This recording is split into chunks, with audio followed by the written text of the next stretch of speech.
Amateka ya Neymar da Silva Santos Jr. ni umunyabrazil. Avuka kuri Neymar Santos na Nadine da Silva. Neymar da Silva Santos Jr. akazina ke k'akabyiniro ni Juninho.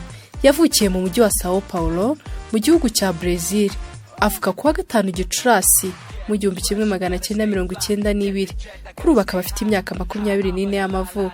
Uyu mukinnyi yambara nimero 11 mu ikipe ya FC Barcelona, akambara nimero 10 mu ikipe ya Brazil. Iyi nimero yagiye yambarwa n'abakinnyi bagiye babibihangange ku isi nka Ronaldinho Gaucho ndetse na Rivaldo. Neymar da Silva Santos Jr.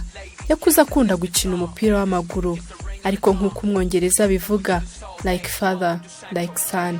Tugenekereje mu kinyarwanda twavuga ko inyana ari ya mweru. Neymar Jr. amateka ya umubyara agaragaza ko nawe yari umukinnyi, bivuze ko yateye ikirenge mu cyase. Aho Neymar iyo yajyaga gukina yabanzaga kumuha inama z'uko ari bwitware mu kibuga, ndetse akenshi zabaga ziganjemo kwiragiza Imana. Dore amwe mu magambo se wa Neymar yagiye amubwira mbere yuko ajya gukina. Uhite ku byishimo byawe, utegura umuntu wawe w'imbere ufatanyije n'Imana, kuva ku birenge kugeza ku mutwe. Usenge Imana ijye mu kibuga mbere, hanyuma ukurikireho. Wiruke nk'aho wari umunsi wa nyuma mu buzima bwawe. Nubwo waba uri hafi guhodoka, wiruke. Imana iraza kuguha intege zo kuzakina umukino ukurikira. Ntusodoke. Ni byiza kunezerwa kuruta gukina, kandi ntabwo ari umunsi wo kunebwa. Nakuganirije, ngaho Imana iguha umugisha, kandi ndagukunda cyane. Yakinnye mu ikipe ya Portuguesa Santista kuva mu mwaka w'1999 kugeza mu mwaka wa 2003, aho yakinnye imikino 85 agatsindamo ibitego 52. Naho mu mwaka wa 2003 kugeza mu mwaka wa 2009 akinira Santos, aho yakinnye imikino 103 agatsindamo ibitego 54. Neymar da Silva Santos Jr. yakomeje kwigaragaza, ari nako ahabwa ibihembo bigiye bitandukanye. Aha twavuga nk'igihembo yahawe gihabwa abana bakina mu cyiciro cya mbere muri Brazil. Dukomeje n'amateka ye, uyu mukinnyi yagiye yagura impano ye ku buryo bugaragarira rubanda, ndetse atangira kwitwa umustar cyangwa se icyamamare mu buzima bwe bwa ruhago. Neymar da Silva Santos Jr.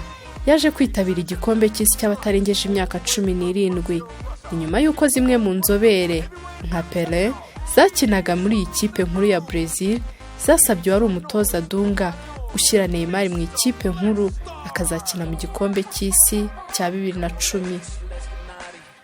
Ntibyatinze rero, kuko Neymar yahise atoranywa mu ikipe y'igihugu y'abakuru n'uwari umutoza mushya w'ikipe y'igihugu umukino wa gicuti wabahuje na Leta Zunze Ubumwe za Amerika.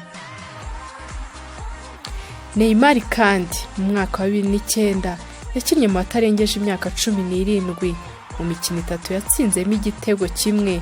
Naho mu mwaka wa 2011 yakinnye mu batarengeje imyaka 20 akina imikino 7 atsindamo ibitego 9. Mu mwaka wa 2012 yakinnye mu batarengeje imyaka 23, aho yakinnye imikino 7 atsindamo ibitego 4. Neymar da Silva Santos Jr.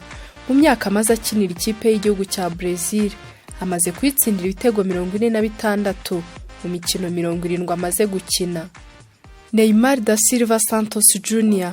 wakomeje kubaka amateka, aho abamukurikiraniraga hafi bamugereranyaga n'umuntu uzi kwiruka ku isi. Mu kwezi kwa 5 umwaka wa 2013 Neymar nibwo byatangajwe ko yerekeje mu ikipe ya FC Barcelona gukinana n'igihangange Lionel Messi, aho yerekanywe imbere y'abafana 56,500.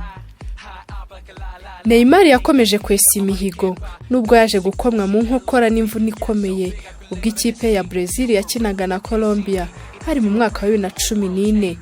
Ariko nk'uko tubikesha ikinyamakuru cyo mu Bwongereza The Guardian, mu mwaka wa 2015 yatorewe umwanya wa 3 mu bahatanira umupira wa zahabu nyuma ya Lionel Messi na Cristiano Ronaldo. uwavuga amateka ya Neymar da Silva Santos Jr. bwakira bugacya.